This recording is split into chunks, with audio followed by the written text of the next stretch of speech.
On today's video, we talk about the 5 things I look for when I list a house and we have multiple offers.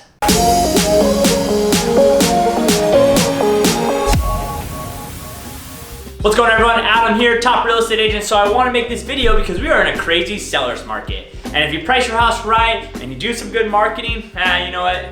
Pricing right is more important than marketing. I'm not gonna lie, you price something low enough, you're gonna get tons of bids. The hard part is that we're getting about 10 bids or 10 offers on every single house. So I wanna make this video for 2 people, sellers and buyers, and let's make it 3 people, and new agents to kind of show you how I go through my offers to figure out, which one we're gonna take. Because my clients, that's why they're paying me for my expertise to make sure we pick the right offer. Because we don't wanna go with the worst offer, because sometimes the highest price offer is not the best offers for us to take. Right when I get all the offers in, or right when actually one comes in, I always check, the first thing I always check is price. The moment I see, let me see what the price is at. When going into a house, I kind of already know where the comps are in the neighborhood, and I already know too where that's gonna appraise at. So if a house can only, if I think will appraise for 400 and you write 450, it doesn't really matter because I know that house is probably only gonna appraise for 400, right? So we go off price 1.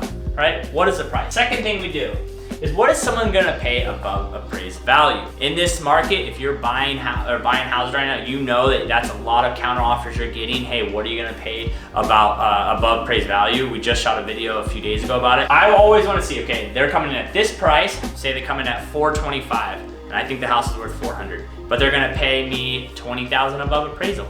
Okay, great. Now I know that 425 is more of the price my seller will get. The third thing I look for, to see if they need to sell a house. In this market, it's not a terrible thing to do because we kind of know the house will sell quickly. If someone has to sell their house, say it's currently about to go on the market, I always ask the agent a few things. What are they gonna list it as? Because then I can kind of see where the price is at, if I think it's gonna sell quickly. 2, I look at the history of the agent. I kind of see if they use a professional photographer. I see how fast they sell properties to kind of let my client know, hey, listen, they do need to sell a house, but this agent is pricing this house very aggressively. It should sell in a few days and it shouldn't be that big of a problem. But when you're dealing with another sell of the house, obviously things can come up like home inspection, appraisal, loan issues. And so it's just one more factor that we have to worry about. And if you're doing this, then you should for sure gonna have to pay above appraised value in this market, and for sure you're gonna have to be the highest price. So just so you know, if you're in this market right now and you have to sell, you're gonna need to do this and that. It's just what it is. The 4th thing I look for is terms, right? Terms mean is, are they asking for termite section 1 on the contract? Are they gonna be waiving their home inspection and appraisal and loan contingencies a lot faster? We try to have everything done in the first 14 days because then we kind of know the deal's gonna be done. So terms are very important. Then the last thing I look, so if I have 3 offers and they're the same price, same above appraised value, same sell, same terms, and all these things, then the next thing I look at the agent and I look at the loan officer, because these are the main people you're gonna be interacting with through the transaction. If it's an agent who can't fill out a contract correctly, are they gonna know how to do an escrow? Probably not. If they are terrible at communicating or following directions right off the bat, if they're calling me to schedule today's showing when they know you can't see it until Saturday and it says to call showing time, they obviously are not following directions. What people need to realize is that this right here and this person right here are so important to you, because if these are all the same, but these 2 suck, I'm not gonna take this person's offer. It's very important in this market who you're working with, because it's coming down to this, right? I mean, we have sometimes everyone has the same price, someone has the same appraisal, all the things, but now it comes down to this. I have not accepted deals because the loan officer couldn't get me what I needed in an email in 2 to 3 hours. The agent, I would call them, not hear back for the rest of the day. Agents trying to call me and try to set up showings and not read the right directions, or send over the contract and it's not filled out correctly. We already know it's super hard right now in this market to be a buyer. So just so you know, when it gets hard right now, this is when these 2 things are super important, right? Because at the end of the day, every client has their top price they can pay. Every client has their top money, cash they want to pay out over an appraised value.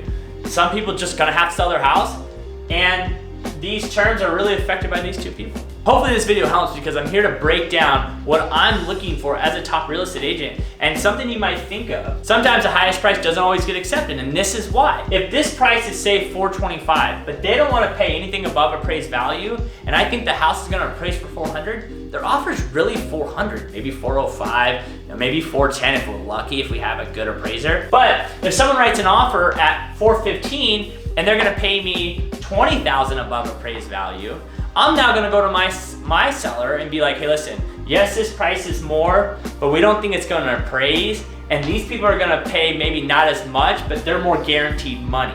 So do you wanna take guaranteed money and make sure you know that this is what you're gonna get, or are you gonna wanna roll the dice and see if an appraiser comes in and we somehow get lucky? Then I take that and put it in my client's, the seller's court and see what they wanna do, and then it's my job as the professional, because they sell 1 or 2 houses a year, to say, hey, listen, I think this is the best thing for you.